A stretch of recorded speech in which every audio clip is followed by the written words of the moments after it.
il y a une certaine tradition qui voudrait que le père soit le chirurgien qui vienne couper le cordon pour arracher le bébé à sa mère.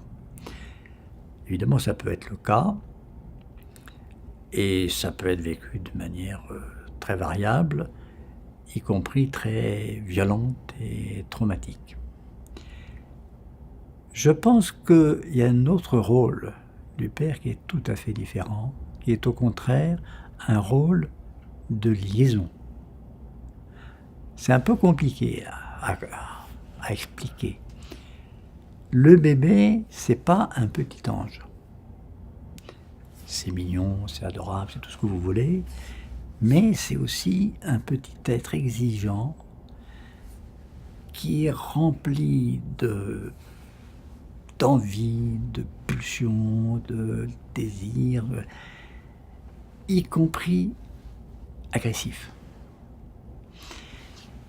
Et tout ça, si le bébé était que en relation avec sa mère, eh bien ça peut tourner au vinaigre. Ça peut faire qu'il devienne tyrannique. Et ça se voit.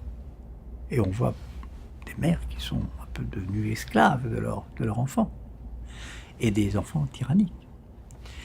Ça peut faire des enfants tout puissants. Ça peut faire des enfants qui sont peu socialisés parce que tellement imbus de leur pouvoir qu'ils ne veulent pas en lâcher une bribe. Et qui sont pris dans une espèce de cercle vicieux où ils ont le sentiment en même temps qu'ils gâchent tout. Hein? On voit ça, hein? Des bonnes sorties, des bonnes journées, des bons moments gâchés parce que le bébé fait son caprice, fait une crise, je ne sais pas quoi.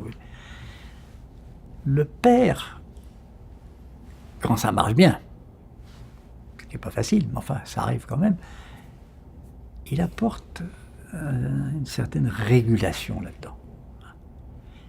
Il apporte une autre image d'attachement. Les attachmentistes, comme on dit, parlent d'une seconde image d'attachement ou d'identification pour les psychanalystes, qui a une autre relation à la mère et qui aide l'enfant à reconnaître la différence entre la relation qui se passe entre les parents et la relation que lui, enfant, a avec chacun de ses parents. Il se situe autrement. Il se situe à un autre niveau, dans un autre rôle, qui n'est plus ce rôle de tyran domestique tout-puissant, mais destructeur, qui est un rôle d'enfant qui a besoin de se développer en s'appuyant sur ses deux parents, et en s'identifiant à maman, à papa, pour se développer lui. C'est un rôle plutôt de réparation et de liaison. Alors je mets en question l'image du père chirurgien coupant le cordon. Je pourrais dire, pour faire image aussi, que l'accoucheur qui coupe le cordon, ou la sage-femme qui coupe le cordon, sauve le bébé. Parce que le bébé, le placenta, il s'est déjà détaché. Si on ne coupe pas le cordon, le bébé meurt d'hémorragie. Parce que tout le sang va ficher le camp par là. Autrement dit, c'est salvateur et non pas agressif et destructeur. Donc aider le bébé et l'enfant à s'individuer par rapport à sa mère, c'est un rôle qui est très important du côté paternel.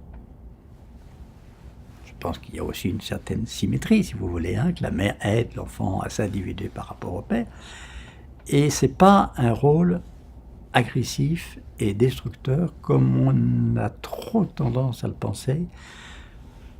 La fameuse thématique de la castration, si vous voulez. Le père castrateur.